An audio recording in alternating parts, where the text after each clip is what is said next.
Id atau salat kusuf, istisqa, ya. Maka sunnah dalam keadaan suci, khutbah di dalam salat Id, khutbah di dalam kusuf atau istisqa. Makanya khutbah istisqa, khutbah beda dengan khutbah Jumat.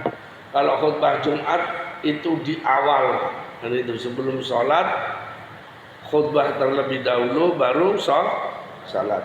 Kalau Id kan sesudah sholat, ya, sesudah sholat baru khutbah, baik Idul Fitri maupun Idul Adha. Lalu bagaimana dengan khutbah kusuful qamar, kusufus syams, ya, sama, ya, indal ulama, ya, Id, kusuf atau istisqa, maka itu sunnah dalam keadaan suci. Khutbahnya, khutbah dalam keadaan suci itu sunnah. Tapi khutbah apa?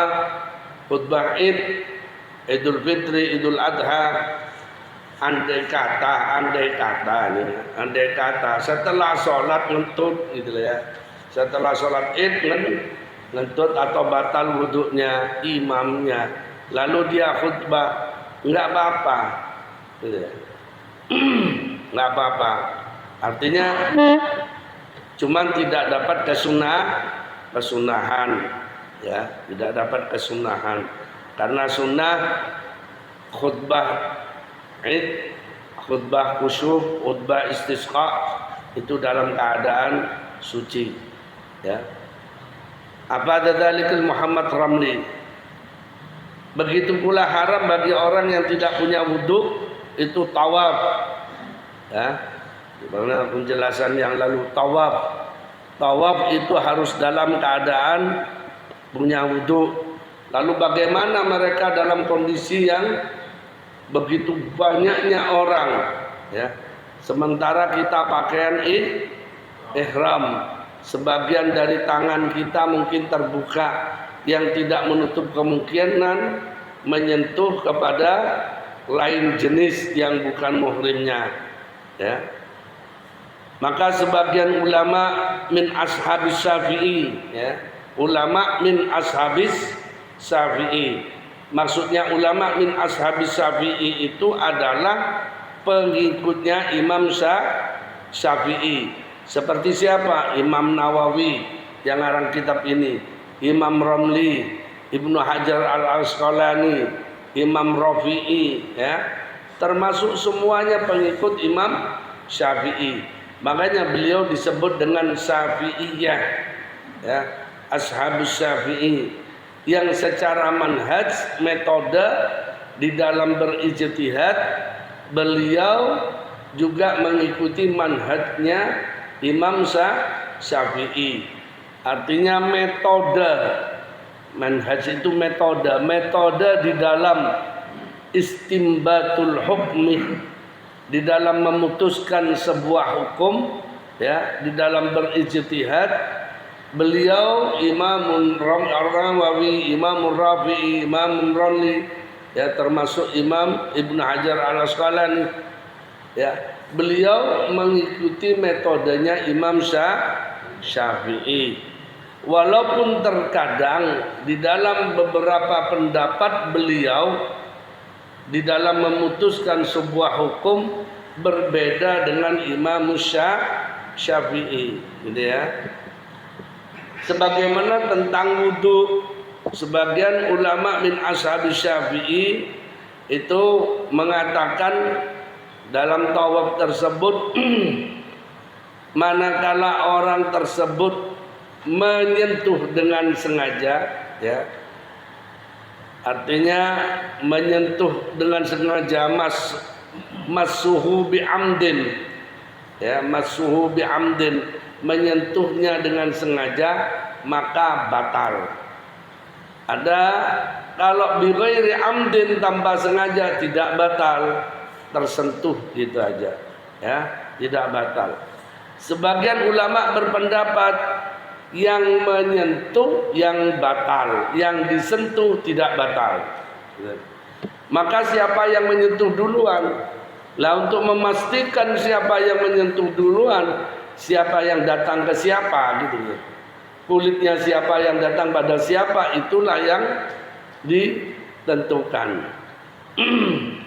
Begitu pula sebagian ulama min ashabi Syafi'i, ya, di dalam beberapa kitab lain dijelaskan, ya, bahwa menyentuh bisyahwat yang dapat membatalkan. Kalau menyentuhnya biwairi syahwatin itu tidak batal. Contoh ketika kita memegangi istri, tawaf bersama istri dipegangin gitu, itu nggak batal. Menurut ashabus Syafi'i, manakala megangnya nggak syahwat lah ya, megang istri nggak syahwat. Tapi kalau syahwat ya batal, ya batal. Ya. Jangan dikata, karena sebagian kelompok ada yang mengatakan kalau menyentuh istri itu tidak batal. Siapa bilang istri itu bukan muhrim, ya. Istri itu bukan muhrim kita.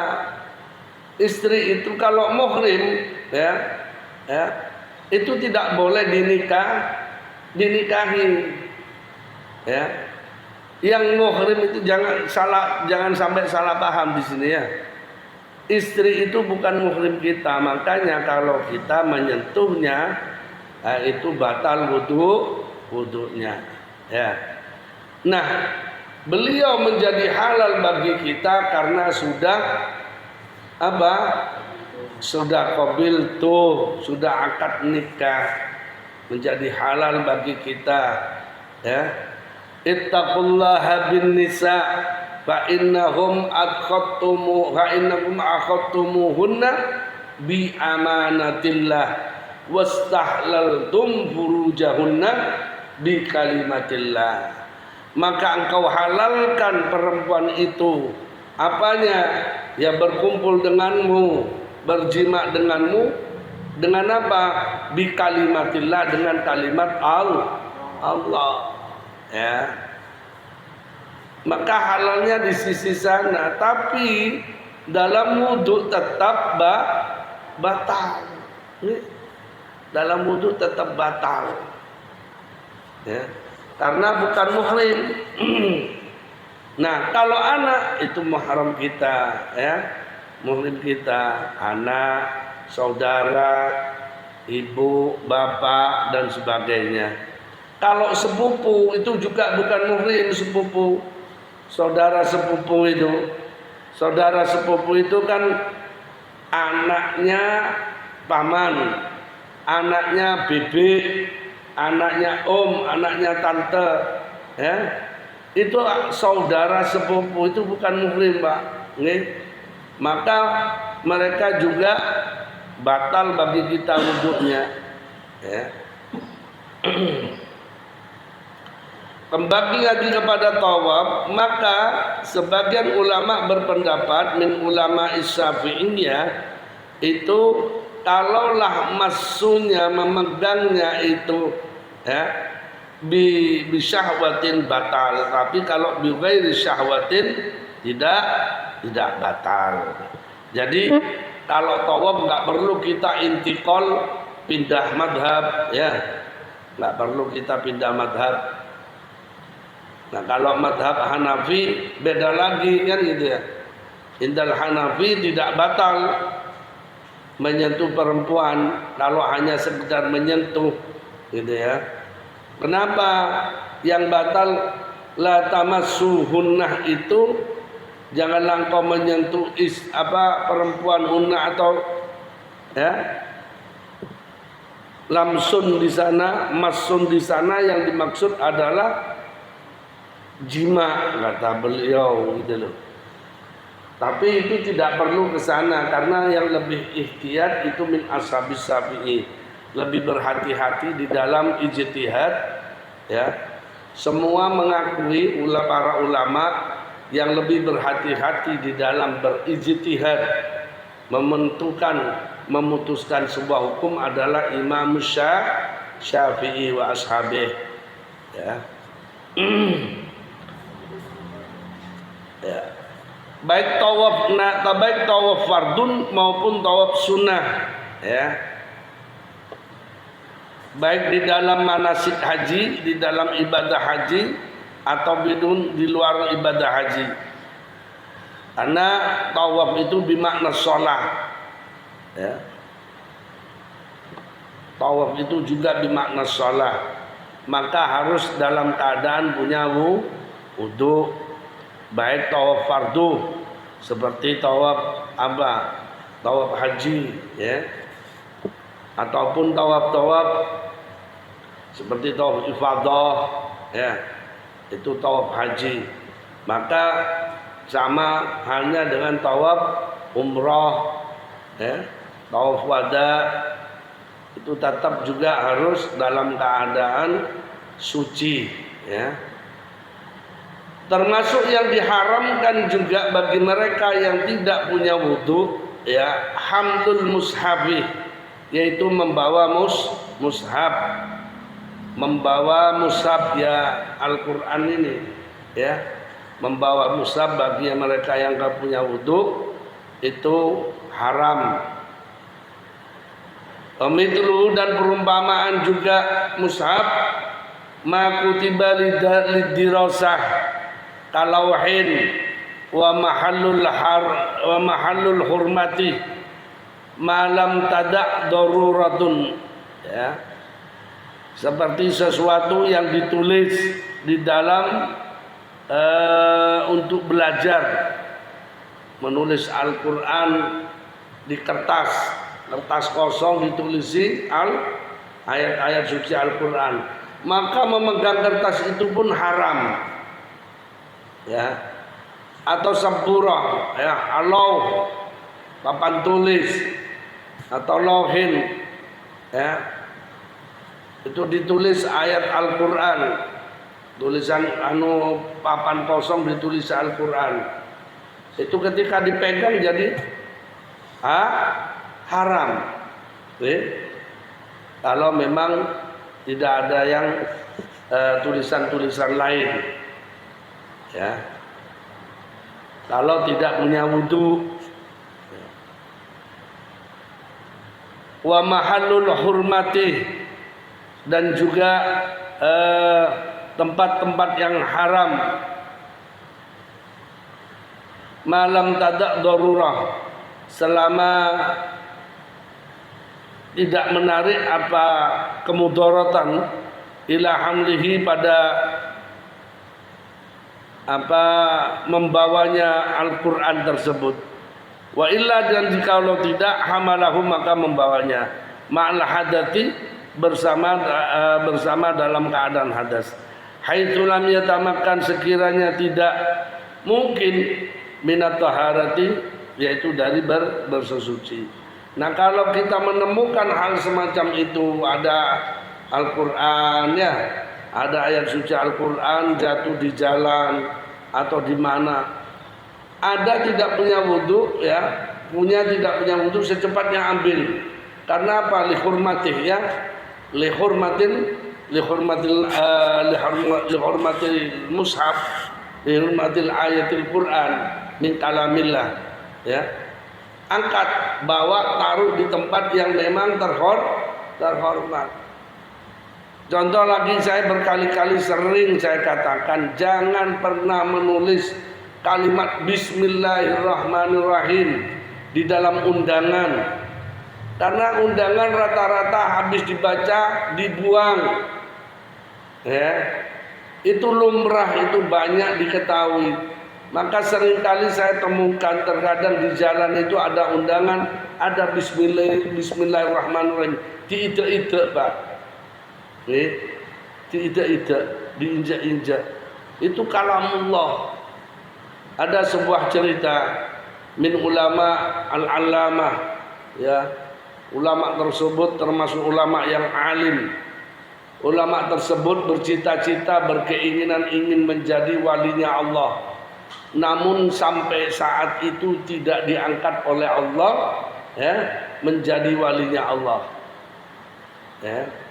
Padahal dia sudah alim, melaksanakan ahlul ibadah, melaksanakan segala macam bentuk ibadah yang memang diwajibkan dan yang disunnahkan juga dilakukan oleh beliau. Ya.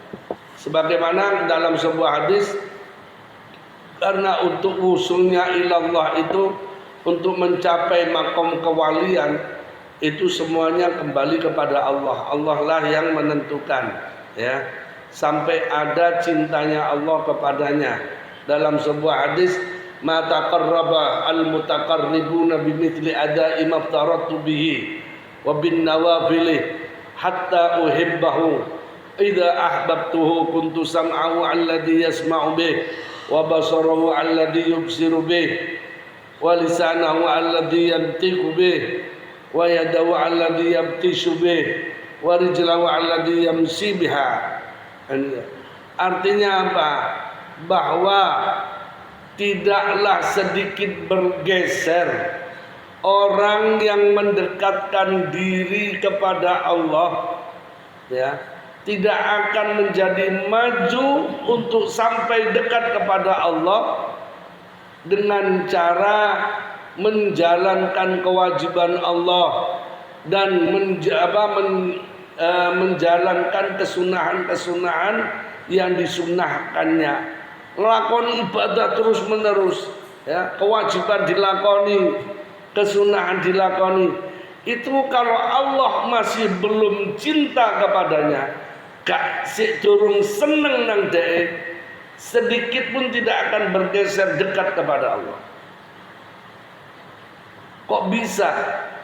Mau dibandingkan apa? Padahal saya sudah ibadah temenan 24 jam ibaratnya ibadah, ya, tapi yo gak mungkin, gak ada 24 jam orang ibadah itu, mesti ada istirahatnya, kan kayak gitu. Kalau dibandingkan dengan nikmat yang tidak henti-hentinya kita terima, nggak sebanding, ya, nggak sebanding. Kalau itu kita masih punya keinginan ini dan itu, maka tidak akan membawa gesernya keinginan tersebut, ya, tercapainya keinginan tersebut, maka dikabulkannya keinginan kita itu semata-mata karena kasih sayang Allah, bukan karena amalane jenengan, bukan karena ibadah sampean, bukan karena dzikir sampean. Sekali lagi saya katakan, ibadah sampean, dzikir sampean, ya, baik yang wajib maupun yang sunat, kalau dibandingkan dengan nikmat yang Allah berikan selama ini, gak sebanding. Saya katakan gak sebanding. Kalau main-main barter-barteran gak cukup, gak kira oleh nikmat awak dewi, gak kira bisa mendapatkan nikmat yang seperti ini dengan ibadah kita. Ibadah kita yang mempeng itu saumpamanya mempeng, 5 waktu kita kerjakan dengan rawatibnya. Sholat duha dikerjakan dengan 12 rakaat, sholat tahajud 12 rakaat, sholat witir 13 rakaat ibaratnya, sholat hajat 12 rakaat ibaratnya, ya. Lalu masih sholat tasbih dengan 4 rakaat, ya. Lalu masih melakukan sholat mutlak, baca Al-Quran, zikir. Itu semua kalau dibandingkan dengan nikmat yang Allah berikan pada kita, gak sebanding. Dalam satu titik loh, dalam satu detik, berapa nikmat yang Allah berikan? Bisa mendelok, bisa ngerungokno, bisa merasakan, bisa mencium harumnya bau, bisa merasakan kulit kita, hembusan nafas bisa bernafas, gerak bisa gerak. Semuanya beraktivitas tubuh ini masih bisa kita rasakan. Berapa itu? Kalau diuangkan berapa? Kalau diuangkan berapa? 1 detik saja. Lalu kali 24 jam. Kalau diuangkan itu berapa? Dan itu kalau main barter-barteran dengan ibadah kita nggak sebanding. Maka kalaulah kita memohon kepada Allah, lalu Allah mengabulkan permohonan kita, itu bukan karena amalane awak dewe, bukan karena zikir kita, bukan karena ibadah kita, bukan karena sholat kita, tapi semata-mata itu rahmat dari Allah Subhanahu wa ta'ala. Itu harus kita tanamkan di hati kita, Pak. Supaya kita itu gak sok-sokan nang Gusti Allah. Kula niku sholawate wis ping 1000 ya Allah. La ilaha illallah 1000. Istighfar sekian ribu. Sholat malam saya lakukan ya Allah. Sholat siang saya lakukan, sholat pagi nek ono waktu mana selain pagi, siang dan malam tak lakoni. Gak sebanding, Mas. Gak sebanding dengan nikmat yang Allah berikan. Supaya kita tidak sebenarnya layak saya mendapatkan ini, supaya kita tidak punya perasaan seperti itu. Karena perasaan seperti itu adalah sebuah tuntutan yang gak bagus. Itu namanya kata Imam Athaillah, tanda-tandanya orang bersandar kepada amal. Min alamati, tanda-tandanya orang bersandar pada amal, ya dia itu selalu mengandalkan amalnya, merasa dengan amalnya dia layak mendapatkan nikmat. Maka ketika putus amalnya, apakah gak layak mendapatkan nikmat? Apakah putus harapannya akhirnya?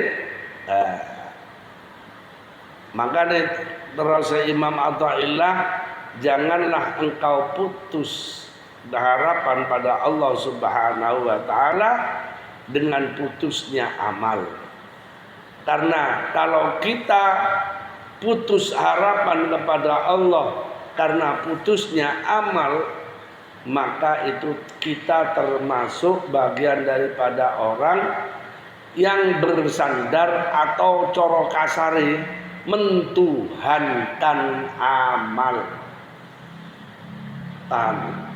mentuhankan amal, mentuhankan perbuatan,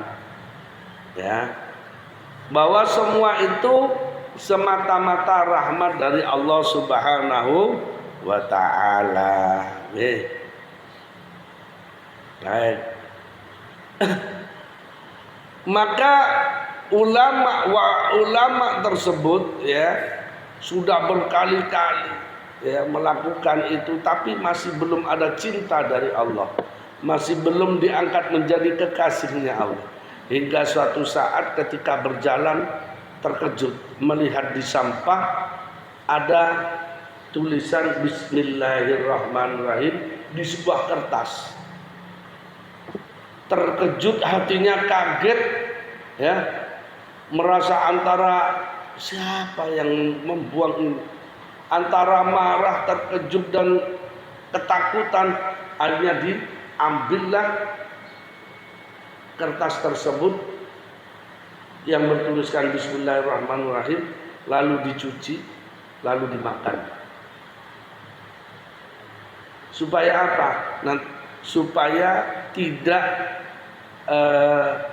kalau ditaruh di sini nanti jatuh, kena ijak-ijak lagi, ditaruh di sana jatuh, dan supaya aman, tidak diinjak-injak atau tidak terbuang lagi, dimakanlah kertas yang bertuliskan Bismillahirrahmanirrahim. Dengan apa? Dengan tujuan apa? Tujuannya untuk menghormati, memuliakan kalamullah Bismillahirrahmanirrahim. Maka karena amal itu dia akhirnya dilantik menjadi walinya Allah Subhanahu wa ta'ala. Coba, karena satu amal. Karena hanya satu perbuatan yang membuat Allah itu senang kepadanya, membuat Allah itu cinta kepadanya. Maka kita tidak tahu, Pak. Kita tidak tahu.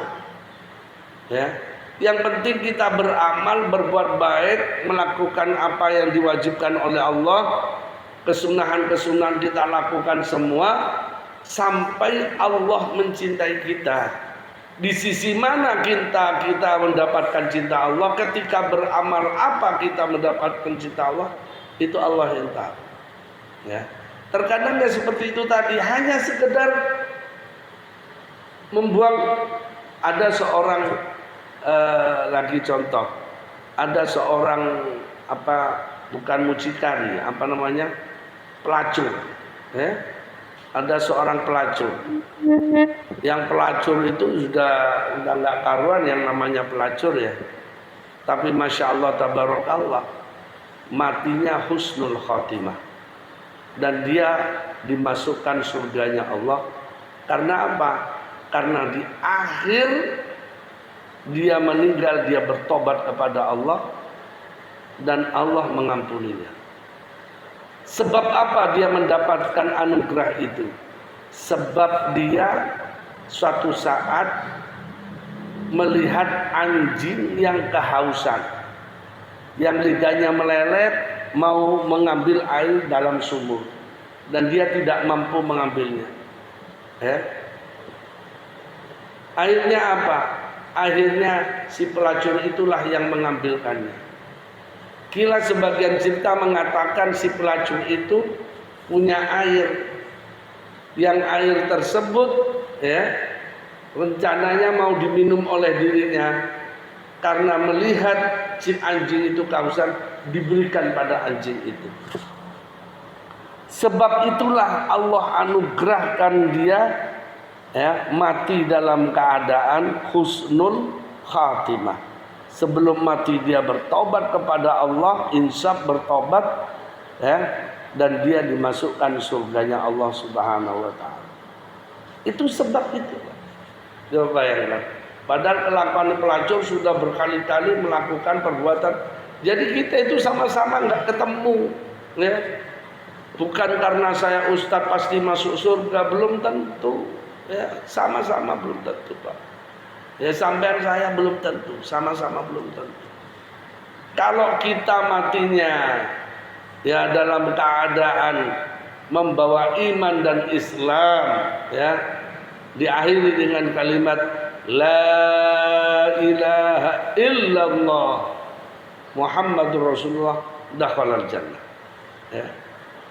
Minimal di dalam hati kita meyakini kalimat la ilaha illallah Muhammadur Rasulullah, dakhalal jannah. Nah ini yang penting di akhir hayat kita, di akhir hayat kita. Jadi semuanya belum tentu, ya, belum tentu. Maka kita saling doa, yuk saling doa. Mudah-mudahan kita semua mati dalam keadaan husnul khatimah, membawa iman dan Islam, berada dalam pangkuan cinta kasih Allah. Amin Allahumma amin. Nah, jadi termasuk kertas yang bertuliskan Bismillahirrahmanirrahim itu juga harus dalam keadaan punya wudu. Kalau memang tidak ada tulisan lain selain itu. Lalu bagaimana dengan tafsir ya Al-Quran tapi ada terjemahannya, itu namanya tafsir ya, bukan disebut dengan Al-Quran. Maka nggak punya wudu pun nggak apa-apa, karena masih tercampur dengan lebih banyak terjemahannya, tafsirnya. Itu namanya tafsir. Tapi tetap al-afdal, yang paling utama adalah dalam keadaan suci. Tujuannya apa? Lihurmati kalamillah, untuk menghormati kalamnya Allah, ya, mengagungkan kalamnya Allah, memuliakan kalamnya Allah. Kalam Allah kan qadim, Ustaz. Oh, jangan bicara kalam Allah qadim, ya. Kalam Allah memang qadim, ya. Kalam Allah memang qadim. Siapa yang bicara kalam Allah hadis? Kalam Allah qadim. Ya.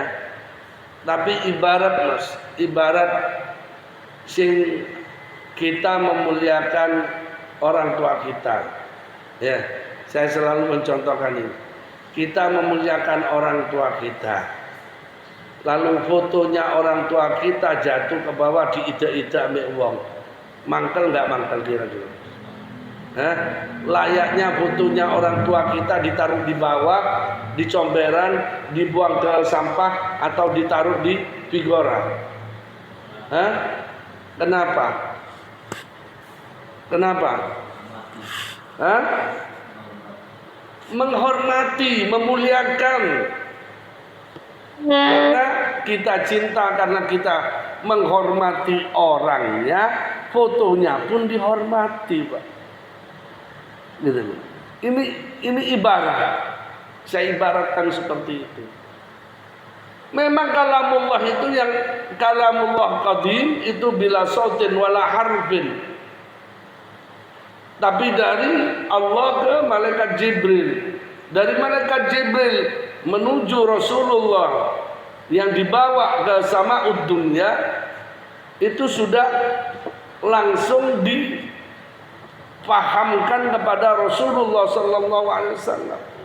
Maka pemahaman tersebut keluarlah dengan kalimat-kalimat bil ayat, kalimat-kalimat bil huruf, bis saut.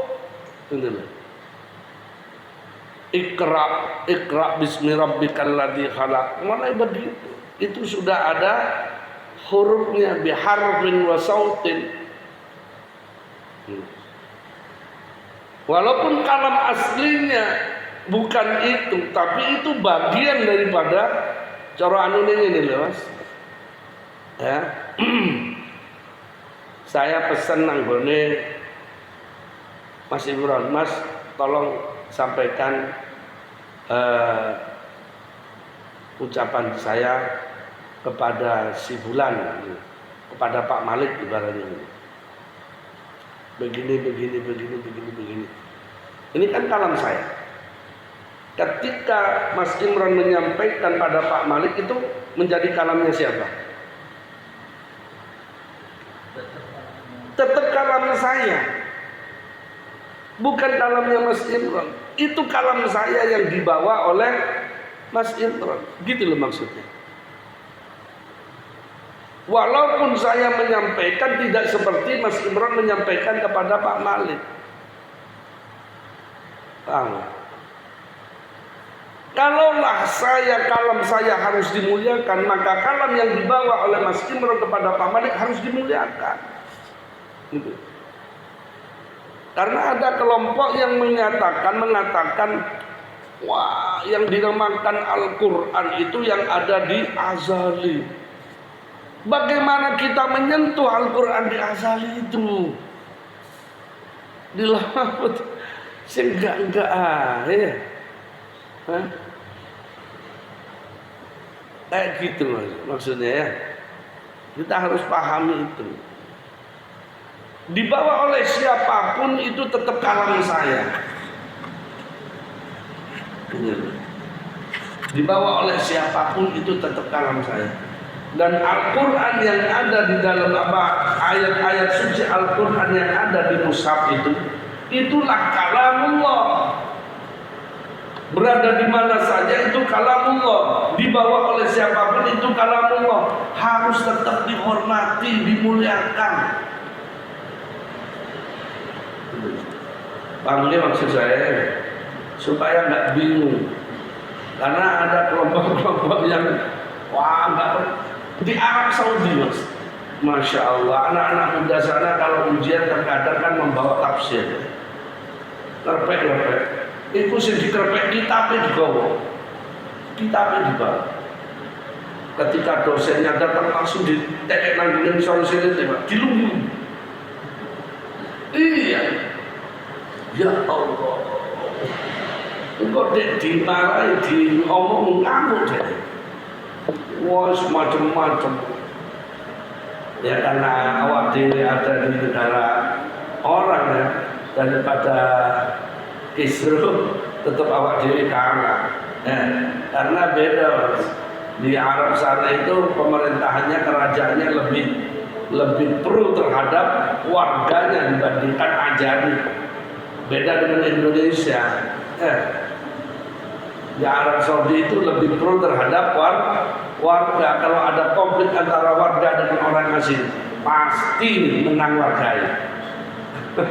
Akhirnya mundur. Dari aman aja. Kayak gitu. Kekeran. Gak bisa. Ada pertanyaan nggak?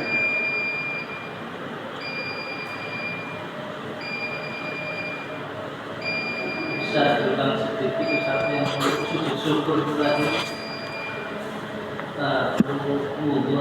Sujud syukur juga sama. Sujud syukur itu adalah bagian daripada ibadah. Ya. Di sini dikatakan wa mithluha dan perumpamaan. Ya.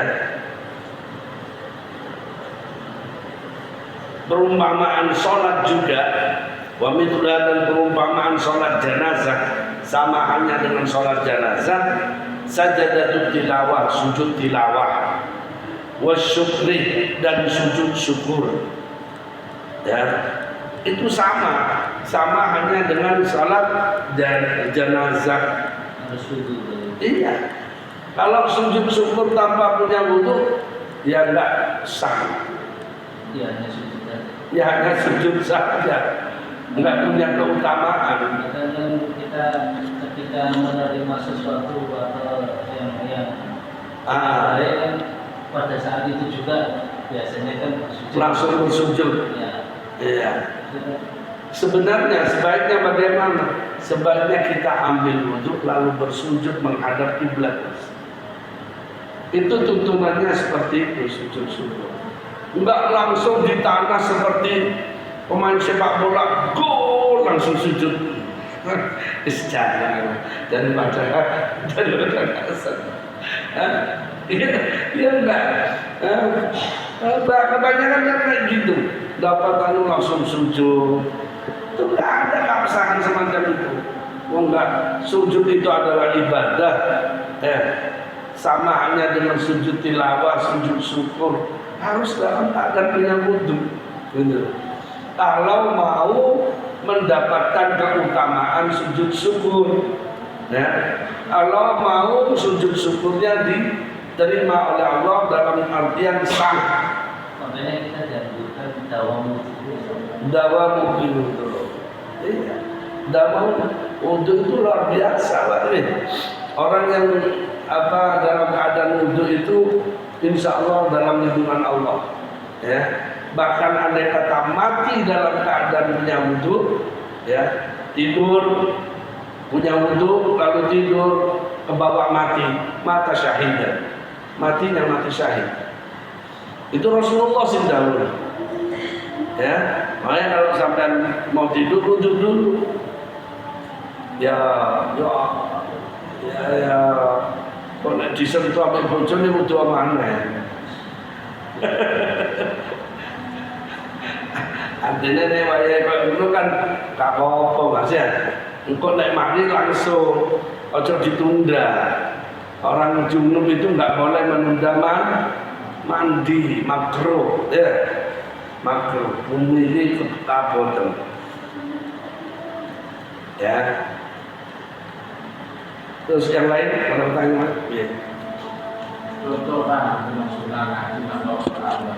Terus di tengah jalan apa untuk Islam mau ngaji bawa Al-Quran di tengah jalan untuk ya secepatnya cari tempat untuk ditaruh wudu sudah ya. Sopo itu masuk mana? mulai ngaji.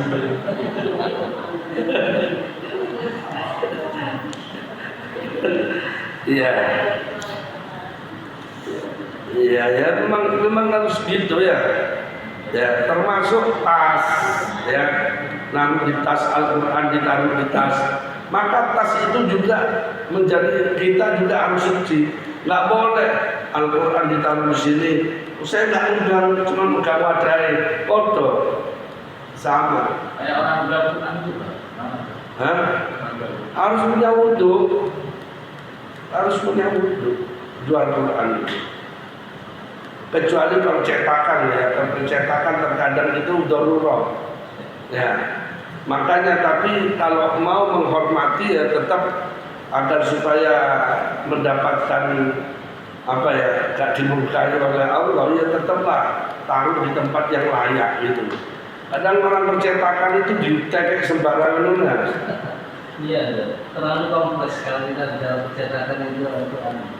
Ada cetak, ada sortir itu kan terus apa untuk menjilid barang itu kan di press itu kan juga kadang yang bikin dulu nggak apa-apa ya. Nah, iya. Susah sekarang juga sih. Nah, iya. Mungkin masuk kategori darurat itu kan.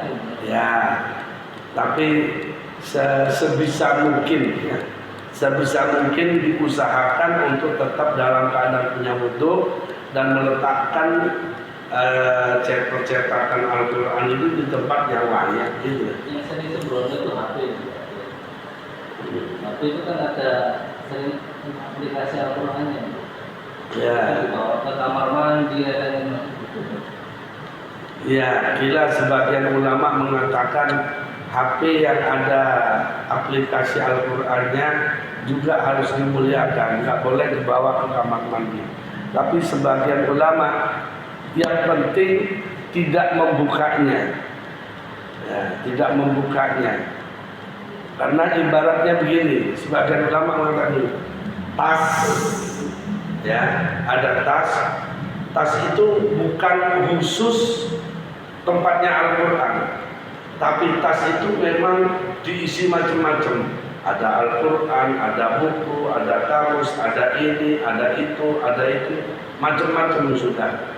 Maka membawa tas itu tidak perlu dalam keadaan punya wudhu, karena tas itu bukan khusus membawa Al-Quran. Beda halnya kalau memang tas yang memang khusus Al-Quran saja. Andai kata ada sebuah HP yang memang khusus aplikasinya hanya Al-Quran, maka nggak boleh disentuh juga. Itu sudah ya kamislil Quran, kamislil mushaf, seperti mushaf sudah. Kalau memang aplikasinya hanya Al-Quran. Tapi yang ada kan HP sekarang aplikasinya macam-macam. Tapi minimal ojo aplikasi judi ya. Aplikasi game campur ada aplikasi judi yang macam-macam. Soal Al-Quran nggak layak ya. Walat ya. Ya. Itulah. Ada yang lain? Kalau nggak ada, wa masuhu wallahu a'lam bishawab.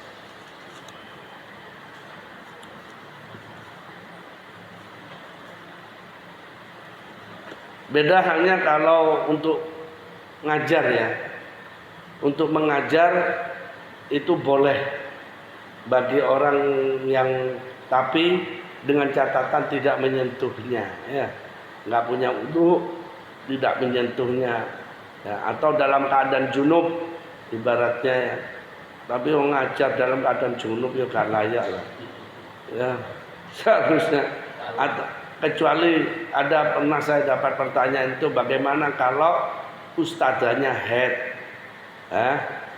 ustadzah dalam keadaan haid lagi ngajar Al-Quran ya, semampang dia itu lagi ngajar untuk mengajar ya, tentunya dengan niatan lidzikr, untuk zikir itu nggak apa-apa ya. Kalau hanya mengajar Iqra ya dan lain sebagainya, yang penting bukan mushaf, itu nggak apa-apa untuk membacanya. Tapi kalau Al-Quran diusahakan hanya menunjukkan kesalahannya ya, hanya menunjukkan siapa si santri atau murid membaca Bismillahirrahmanirrahim, ada yang salah ya, semuanya Bismillah, jangan pakai bish, tapi sin kecil. Bismillah. Hanya seperti itulah. Jangan dibaca secara lengkap, tapi tunjukkan yang salah-salah saja. Itu bagi mereka yang dalam keadaan head. Nek jadi ustadzah dalam keadaan head. Nek head kan wajar ya, setiap tahun, setiap bulan datang. Tapi kalau junub, ustadz junub ngajar, ya adus dhisik lah. Tapi nang pondok iku ana ustaz-ustaz junub iku karena wis kelambatan ngono blabas ya gak adus gak ada sampai diketahui oleh kiai kayak gitu itu. Baik, udah. Mari kita mohon pada Allah Subhanahu wa taala mudah-mudahan ilmu yang Allah berikan pada kita jadi ilmu yang manfaat dan barokah yang dapat menghantarkan diri kita untuk memperoleh ridha dan cinta Allah dan membawa diri kita mati dalam keadaan husnul khatimah ala diniyah bijai sayyidina Muhammadin sallallahu alaihi wasallam amsir min asraril Fatihah.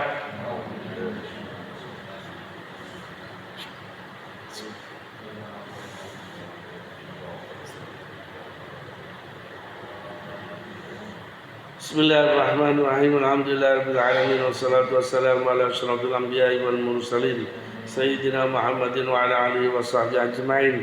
Hamdan wa bi ni'mahu wa bi zid rabbana lakal hamdu li jalali 'azimi sultanik. Allahumma salli ala sayyidina Muhammadin al-fatih lima ughliqa wal khatimi lima sabaq nasiril haqqi bil haqqi wal hadi ila siratal mustaqim wa ala alihi haqqa qadri miqdaril 'azim. Allahumma inna nastaghfiruka wa nastaghfiruka diyanana wa anfusana وأولادنا وأهلنا وأموالنا وكل شيء أعطيتنا اللهم اجعلنا وإياهم بك نبيك أمانك وعيادك من كل شيطان مريض وجبار عنيد وذي عين وذي بين شر كل ذي شر على كل شيء قدير اللهم جملنا بالعافية والسلامة وعبدنا بالتقوى والاستقامة وأعذنا من مصيبة الندامة إنك سميع الدعاء ربنا آتنا في الدنيا حسنة وفي الآخرة حسنة وقنا عذاب النار وادخلنا الجنة مع الأبرار يا عزيز يا غفار يا رب العالمين صلى الله على سيدنا محمد وعلى آله وصحبه وسلم والحمد لله رب العالمين. من أسرار الفاتحة.